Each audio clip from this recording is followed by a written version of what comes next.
Christelle Garand, bonjour. Vous êtes responsable communication et marketing du concours Sésame, une porte d'entrée vers les écoles de management et de commerce post-bac.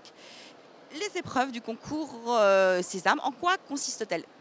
Alors donc cette année, compte tenu de notre entrée dans Parcoursup, nous avons dû reformater une partie de nos épreuves.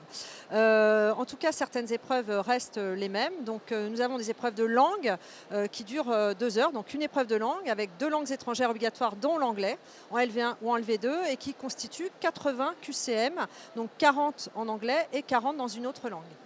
Ensuite, nous avons l'épreuve de raisonnement et compétences qui dure 1 heure pour 45 questions et qui sont subdivisées en 3 types de questions. Vous avez d'abord la logique générale, où là on va faire appel à la facilité, à la capacité de raisonnement du candidat, à sa capacité de réflexion, donc pas de calculatrice, c'est uniquement de la réflexion sur des petits problèmes à résoudre. Ensuite, vous avez la sous-épreuve aptitude numérique, où là on va faire appel aux compétences mathématiques du candidat à fin de seconde. C'est-à-dire qu'on va lui demander finalement d'avoir des acquis en mathématiques sur tout ce qu'il aura vu à fin de seconde, c'est-à-dire statistiques, probabilité, suite numérique, géométrie, etc. On va faire la même chose donc, dans l'épreuve d'aptitude verbale, où là on va tester ses connaissances en vocabulaire, en grammaire, en orthographe, en langue française. Donc 15 questions également pour constituer en tout et pour tout sur cette épreuve de raisonnement et compétences, 45 UCM à résoudre en 1 heure. Donc ça, c'est les épreuves du matin. Il paraît qu'il y en a l'après-midi? Alors il y a une grosse épreuve l'après-midi de 3 heures qui s'appelle analyse documentaire et connaissance des enjeux contemporains. Donc analyse documentaire, comme son nom l'indique, porte sur l'étude d'une vingtaine de documents qui peuvent être de toutes sortes, graphiques, dessins, extraits de journaux, extraits d'œuvres, etc., qui portent sur une thématique générale. On va demander donc aux candidats d'aller chercher des réponses dans les questions de repérage, une réponse à une question dans un texte.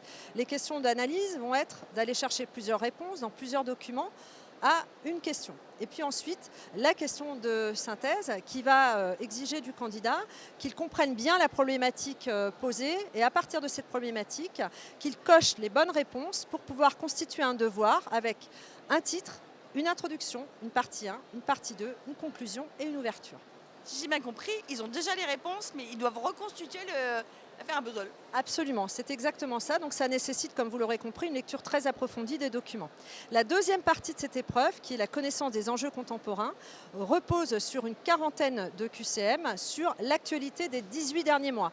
Attention, ce n'est pas une épreuve de culture générale, c'est vraiment une épreuve qui tente à prouver que le candidat est ouvert sur le monde et qu'il a connaissance de l'actualité économique, politique, environnementale, technologique, culturelle, artistique, enfin voilà, dans tous les domaines. À vous entendre, ça a l'air incommensurable, mais apparemment, on peut s'entraîner. Ils ne sont pas très familiers des QCM. Comment faire? Alors comment faire? C'est très simple. En fait, une fois que le candidat est inscrit et qu'il a validé ses frais de concours, il a accès à son espace MySésame où là, toutes les ressources de préparation au concours lui sont proposées et sont suffisantes pour le préparer correctement au concours. Donc vous allez avoir des vidéos correcteurs qui expliquent aux candidats ce qu'ils attendent d'eux pour les épreuves avec des conseils. Vous avez un lien de téléchargement vers l'application mobile en formule enrichie de Sésame avec plus de 600 QCM de langue et de logique. Vous avez le format numérique du livret d'entraînement 2020 avec les exercices et les corrigés. Vous avez un accès également à la page fermée Facebook candidats par lesquels vous trouverez, en tout cas les candidats trouveront des conseils sur les épreuves. Et puis, dernière chose, il recevra chez lui à domicile un livret papier d'entraînement 2020. Si avec ça, ils ne réussissent pas le concours Sésame, mais en fait, on commence plus tôt.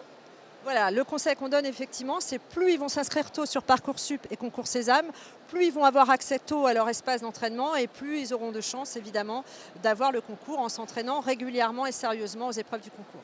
Merci Christelle pour ces précieux conseils et vous voilà avertis.